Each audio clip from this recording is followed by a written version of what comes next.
If there is a brewery whose beers I have struggled to review, it is Zoiglhaus Brewing out of the Portland area, I believe. I believe I've made at least 3, possibly even 4 videos of various Zoiglhaus brews, and I believe I've only successfully edited one of them to the point where I was comfortable publishing it. That is not a fault of Zoiglhaus's. That is my fault for being unable to put into words to my satisfaction the thing it is that I am drinking. Maybe I'll have better luck with a collab. I don't know. I've got 2 of them to try, and here's one of them.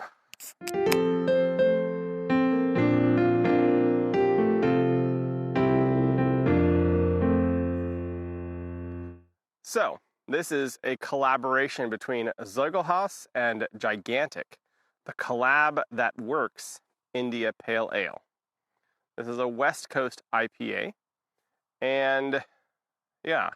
So Zoiglhaus is, they specialize in German beers. They definitely specialize in German beers, very traditional German style beers.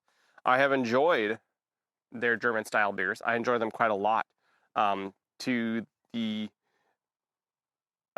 point that I'm able. I try to keep a couple of their beers on shelf, especially over the summer. Their Pilsners, their Kolsch's, beautiful beers, very good, very tasty, enjoy them quite a lot.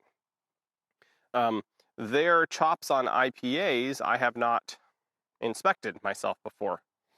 I am expecting, given Zoiglhaus's Suki, no.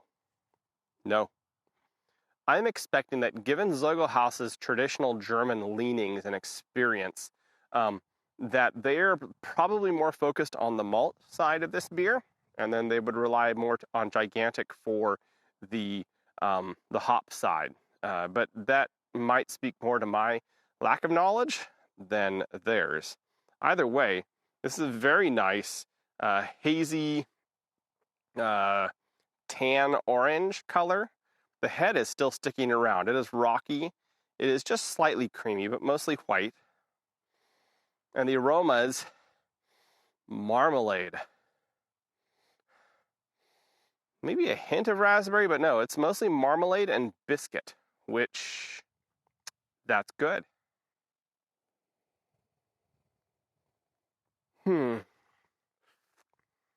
Maybe a hint of other tropical, but I mean, in general, marmalade is the peel of the orange plus the flesh of the orange. It's like the whole orange all together. So you're getting that sweetness, you're getting the sharpness. Yeah, that's a really nice aroma. But it's not sharp. It's not about the orange peel. It's not about the acidity. It's been candied. It's been intensified. The acidity's been cooked off. So it's more this thick, jammy kind of aroma. And then the malts are just present there in kind of a biscuit back end to that.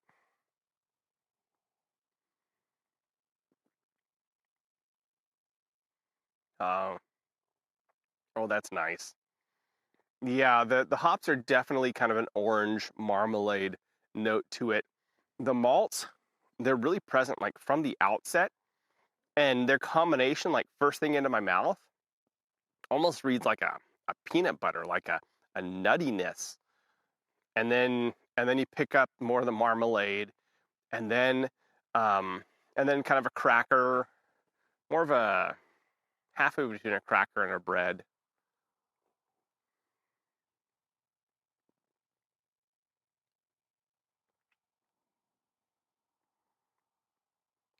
Yeah, that's a really nice combination. So when you get your tongue into it, there's a sweetness, but it's a really mild, attenuated sweetness. It's more like a really kind of a bitter marmalade, or a marmalade that's got a lot of the peel in it.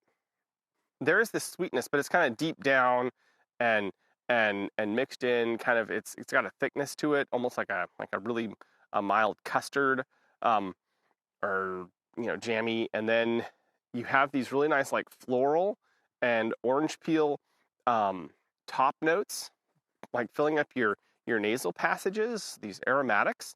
And together, it's this really complete sensation. But then underneath, this beer has a really nice foundation. Like this is the full package. This is really nice.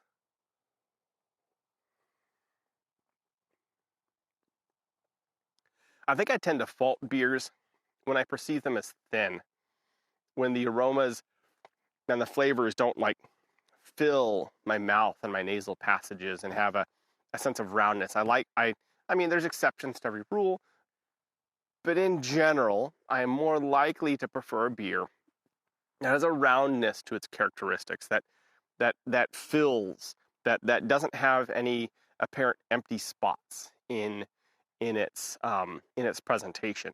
And this is really full bodied. It has no empty spots in its presentation. It has this really nice, thick, creamy, custardy, jammy but mild sweetness. It's got this bready, malty foundation, and it's got this nice, upper range, this aromatic accompaniment that works really well and just makes this a pleasure to have in my mouth.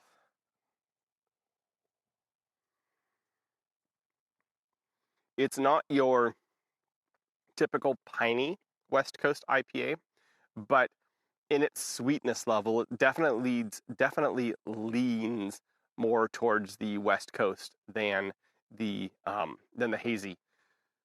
That said, I don't think it would offend the average hazy fan quite so much, because it has a relatively thick mouthfeel, because it has that jammy marmalade character to it. I think that the average hazy fan would probably appreciate this as well. This is a strong 2 for me. This is out of 3 stars. This is a good beer, and it's one that I enjoy. I don't know how easy it will be to find.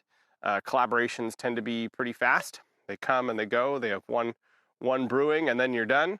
Yeah, this is a good one. If you find it, you should buy it and drink it quickly, because it's probably right about at the end of how far out you like to drink your beers. Especially a beautifully aromatic IPA like this one. Good beer. I'm enjoying it quite a lot. Anyways, this is me, Matthew. I have been drinking and definitely enjoying the Collab That Works. And it definitely works, by Zoiglhaus Brewing Company and Gigantic. And I will catch y'all on the flip side.